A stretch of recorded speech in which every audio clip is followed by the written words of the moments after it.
Yes बेटा 10th class देखिए question number 9 student says that if you throw a dice, अगर dice को उछालते हैं इट विल शो वन और वन नॉट, या तो वन आएगा या कोई और नंबर आएगा। Therefore the probability of getting one और one not each is equal to half.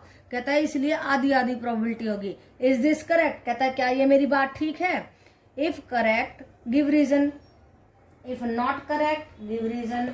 क्या कहता है? If this is correct give reason and if it is not correct. तो देखिए हम कहते हैं कि दिस इज नॉट करेक्ट। कैसे करेक्ट नहीं है? देखिए टोटल इवेंट जब डाइस को उछालेंगे कितने नंबर आ सकते हैं? 1 2 3 4 5 6, 6 डिजिट होती है ना, तो 6 ही आ सकते। तो टोटल इवेंट हो गए हमारे 1 2 3 4 5 6 हो गए। ओके, एंड फेवरेबल इवेंट निकालना क्या है? 1 निकालना है, तो फेवरेबल इवेंट हुई 1, तो एक ही बार आ सकता है। अब probability of getting 1 for getting 1 हो जाएगी 1/6, that is the favourable event by total event 1/6। And probability of not getting 1 में से घटा देंगे 5/6, तो ये अलग आई ये अलग आई, हाफ हाफ तो नहीं आई ना। तो यही बात हमने बता दी इसको कि this is not correct. What are you saying कि हाफ हाफ प्रोबेबिलिटी होगी? हाफ हाफ दो चीजों में होती है हाफ हाफ प्रोबेबिलिटी। ओके बेटा, so the probability of getting 1 और 1 not is not half, it is 1 and 5/6। Okay बेटा, तो ज्यादा मुश्किल बात नहीं थी, बहुत ही आसान है। पहले तो 1 की प्रोबेबिलिटी निकाल दीजिए, फिर 1 में से घटा करके नॉट 1 की निकाल दीजिए। नॉट 1 की हमेशा नो प्रोबेबिलिटी की हमेशा 1 में से घटा के निकालते, तो कोई दिक्कत नहीं आती है। ओके बेटा, yes 10th class, let us see a very important question, question number 12। बहुत दिमाग का क्वेश्चन है, ज्यादा मुश्किल नहीं है। A bag contains 5 red balls and some blue balls. कुछ रेड बॉल हैं और कुछ ब्लू बॉल हैं, नहीं 5 रेड बॉल है और कुछ ब्लू बॉल हैं। If the probability of drawing a blue ball is double two that of the red ball, अगर ब्लू बॉल को निकालने की प्रोबेबिलिटी डबल है किसका? रेड बॉल को निकालने की प्रोबेबिलिटी का। तो कहता है determine the number of the blue balls. Blue balls का तो मालूम ही नहीं है कितनी है, तो रेड बॉल देखो हमें 5 दी हैं, ब्लू बॉल का मालूम नहीं है कितनी है, तो हमने x ले ली। टोटल बॉल कितनी हो गई? 5 + x। अब हो गया आसान। Probability of the red ball निकालिए, देखिए 5/5 + x। Probability of blue ball निकालिए x/5 + x।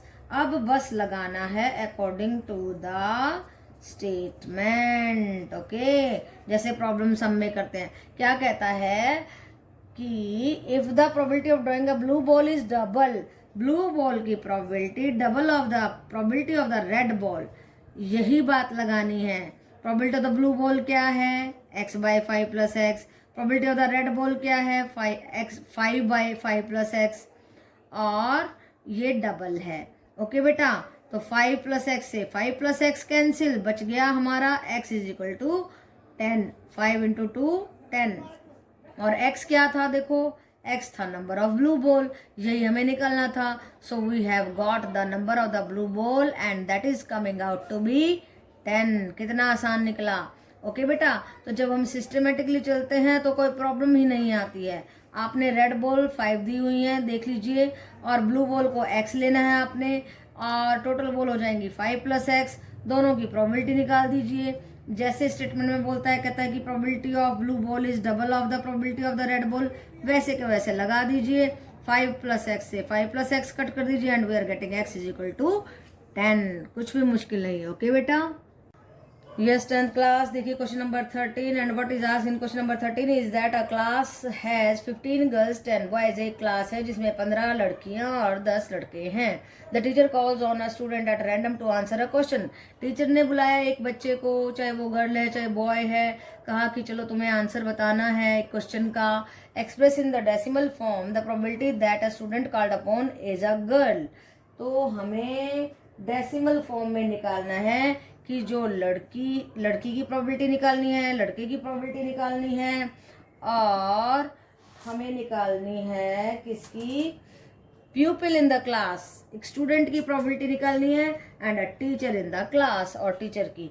अब देखो टोटल कितने हैं स्टूडेंट? 25 हैं, तो हमारी ये टोटल इवेंट हो गई। Okay, number of the girls 15 है, तो ये favourable event for the girls हो गई, and number of the boys 10 है, favourable event for the boys हो गई। अब देखिए प्रोबेबिलिटी हमें निकालनी है गर्ल्स की। Probability of being a girl FE/TE। Girl कितनी थी 15, टोटल थे 25, तो ये आया 3/5। ओके, गर्ल की प्रोबेबिलिटी आई 3/5, पॉइंट में निकालनी है तो आई 0.6। ओके, अब देखिए, अब हमें निकालनी है probability of being a boy. Boy की प्रोबेबिलिटी निकालनी है। बॉय के लिए हमारे बॉयज थे यहाँ पे 10 एंड टोटल थे 25, 10/25, सो ये आएगी आपकी 0.5। पॉइंट में निकाल देना क्योंकि इन्होंने कहा है पॉइंट में निकालने के लिए। अब प्रोबेबिलिटी ऑफ बीइंग अ प्यूपिल, प्यूपिल कितने थे, टोटल थे भाई 25, सारे स्टूडेंट ही थे, 25/25, then it is coming out to be 1। इसका पॉइंट कुछ भी नहीं आया, 1 ही आया। अब देखिए probability of being a teacher, teacher कितने थे वहां पे, टीचर ने तो टीचर को बुलाया ही नहीं, 0 थे, तो 0/25 and it is coming out to be 0। तो आंसर आया 0.6, 0.5, 1 एंड 0। ओके बेटा, तो ये हमारे आंसर आए। ये आया हमारी probability of being a girl, ये आया probability of being a boy, ये आया probability of being a प्यूपिल and this is probability of being a teacher. Okay बेटा, क्योंकि सारे स्टूडेंट थे, सर्टनली एक स्टूडेंट होगा, वो चाहे बॉय है चाहे गर्ल है, था तो स्टूडेंट ना, तो पूरी टोटल प्रोबेबिलिटी, श्योर प्रोबेबिलिटी आ गई, सर्टन प्रोबेबिलिटी आ गई। और यहाँ पे 0 प्रोबेबिलिटी, क्योंकि टीचर को तो बुलाया ही नहीं टीचर ने। ओके बेटा, so it was a very simple question. Yes 10th class, देखिए question number 14 and that is very very important. क्यों इंपॉर्टेंट है, क्योंकि इसके 3 हिस्से हैं और तीनों ही बहुत ध्यान से करने वाले हैं। देखिए जरा, a box contains 90 discs which are numbered from 1 to 90. if one disc is thrown at random from the box, 90 disc हैं, 1 से 90 तक नंबर लिखे हैं, एक डिस्क को उठा के फेंका गया, find the probability that it bears a 2 digit number लिखा हो, या परफेक्ट स्क्वायर हो, या नंबर डिविजिबल बाय 5। तो बेटा जी, आपको थोड़ा सा परेशानी हो सकती है, तो परेशान होने की जरूरत नहीं है, बहुत ही आसान क्वेश्चन है। 2 डिजिट नंबर देखो कहाँ से शुरू होते हैं। 2 डिजिट नंबर, 2 डिजिट नंबर होते हैं हमारे 10 से शुरू। ये तो पॉसिबल आउटकम्स हैं, सारे के सारे टोटल इवेंट हैं 3, 4, ये तो 90 है टोटल इवेंट। अब क्वेश्चन नंबर 1 के लिए 2 डिजिट नंबर कहाँ से कहाँ तक होंगे, 10 से लेके 90 तक, यानी कि 90 में से 9 घटा देंगे तो 80 हमारे 81 आ जाएंगे favourable events and total events 90। तो 2 डिजिट नंबर होने के लिए क्या चाहिए, 81/90 दैट इज 9/10। ओके, और इसी क्वेश्चन को, इसी पार्ट को हम दूसरे मेथड से कर सकते हैं कि हम 1 डिजिट नंबर का निकाल लें प्रोबेबिलिटी। तो 1 डिजिट नंबर तो 9 तक ही है, 9/90 क्या 1/10 आ गया, और नहीं होने की प्रोबेबिलिटी निकाल दिया, 1 - 1/10 दैट इज 9/10। यानी कि ये 1 डिजिट नंबर ना होने की प्रोबेबिलिटी, यानी कि ये 2 डिजिट नंबर की प्रोबेबिलिटी है। तो ये मेथड लो या ये मेथड लो, जो आपको आसान लगे वो ले लेना। अब देखिए सेकंड बात है परफेक्ट स्क्वायर। परफेक्ट स्क्वायर के लिए आपको सबसे जरूरी बात समझनी है कि आपको काउंटिंग लिखनी है, कहाँ से कहाँ तक, 1 2 3 4 5 6 7 8 9 10। अब इनके कर दो स्क्वायर, 1 4 9 16, इसका आएगा 25 36 49 64 81 एंड 100। अब 10 की तो जरूरत है नहीं हमें, हमें जरूरत किसकी है, हमें जरूरत है 9 तक की। तो कितने नंबर आए देखो, 1 2 3 4 5 6 7 8 9। तो 9 परफेक्ट स्क्वायर मिले, 1 4, काउंटिंग लिख लो, 9 तक के स्क्वायर निकाल लीजिए, वो 81 तक हमारे को स्क्वायर रूट्स मिल जाएंगे। देखो ये 4 भी क्या है, फुल स्क्वायर रूट बन जाता है ना इसका, 4 का, 9 का बन जाता है, 16 का, परफेक्ट स्क्वायर्स हैं ये। तो आप काउंटिंग लिख लीजिए 10 तक, 10 को छोड़ दीजिए और 9 तक आ गए हमारे परफेक्ट स्क्वायर्स। ओके बेटा, तो अब देखो कितने नंबर आ गए, 1 2 3 4 5 6 7 8 9, 9/90 and we are getting the probability 1/10। Okay बेटा, अब देखिए नंबर डिविजिबल बाय 5। पहले तो 5 का टेबल लिख लो 50 तक, उसके बाद 55 60 65 70, एक बार 5 एक बार 0 और बढ़ाते जाओ 90 तक, 90 तक लिखना है। तो टोटल इवेंट ये सारी आ जाएंगी 18। और ये हमारी फेवरेबल इवेंट होंगी जो 5 से डिवाइड हो रही हैं, और टोटल इवेंट है 90। 18/90 करेंगे, प्रोबेबिलिटी आ जाएगी 1/5।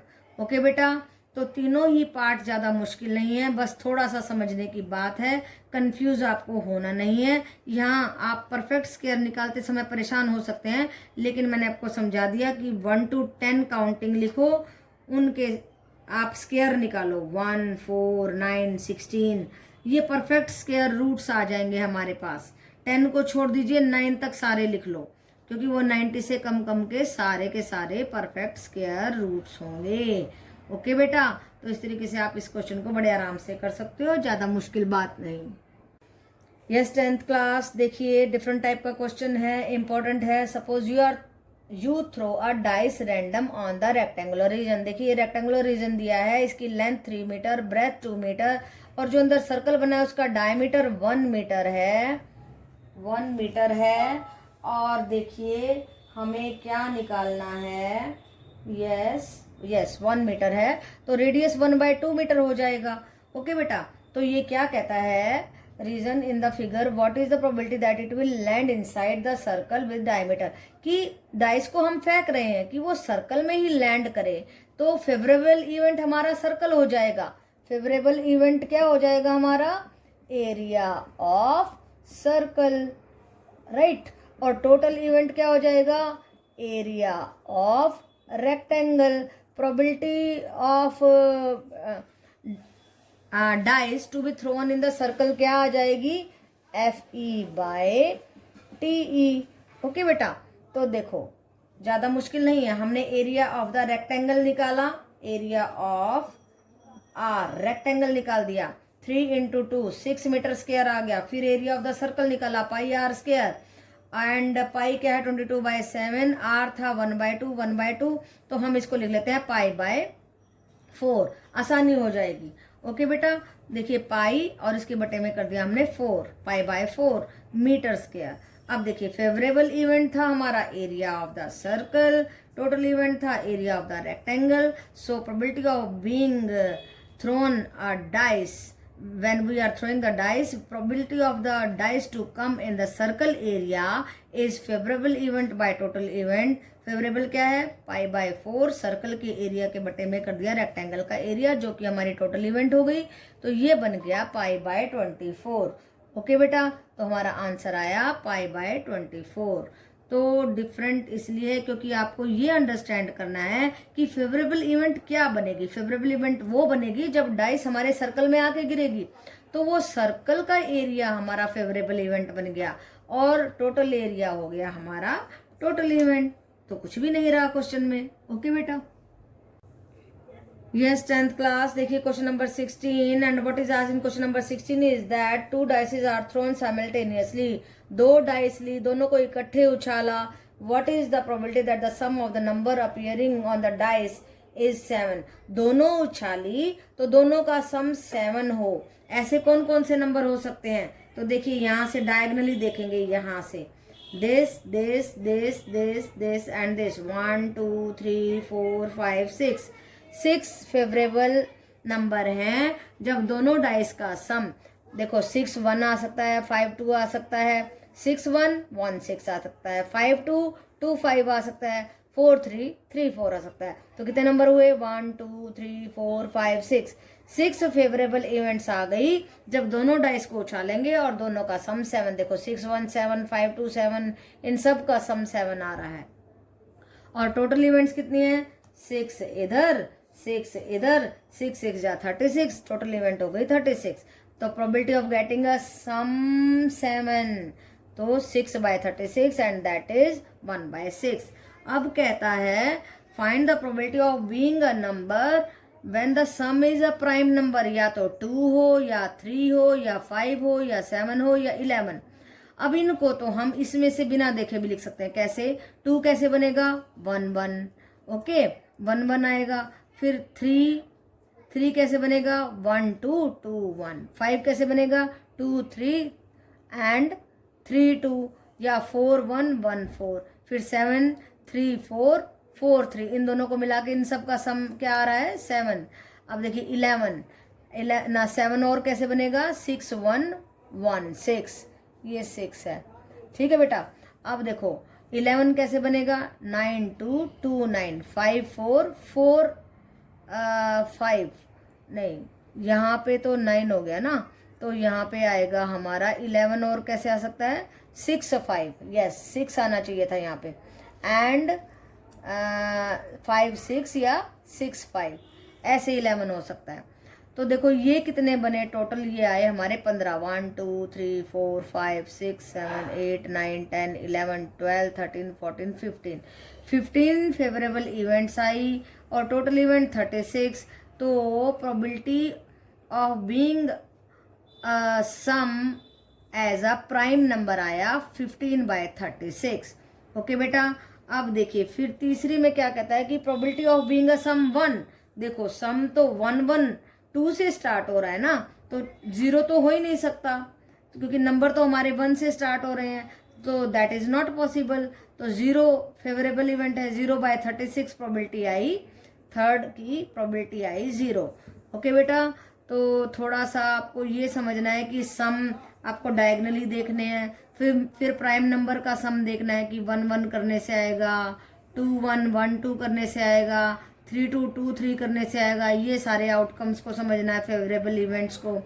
फिर ये बात तो आसान ही है कि सम 0 नहीं हो सकता, सम 0 नहीं ना, सम 1 नहीं हो सकता, 0 गलत लिख दिया हमने कि सो यहाँ पे तो 0 प्रोबेबिलिटी आएगा। सम 1 की बात कर रहे हैं, देखो 1 1 है ना पहला आउटकम ही हमारा, तो 1 तो हो ही नहीं सकता ना। 1 तो तब हो सकता है जब हम एक सिंगल डाइस को उछालें, दोनों को उछालेंगे तो या 1 1 आएगा, 1 1 से सारे बड़े आएंगे, तो 0/36 हो गया। ओके बेटा।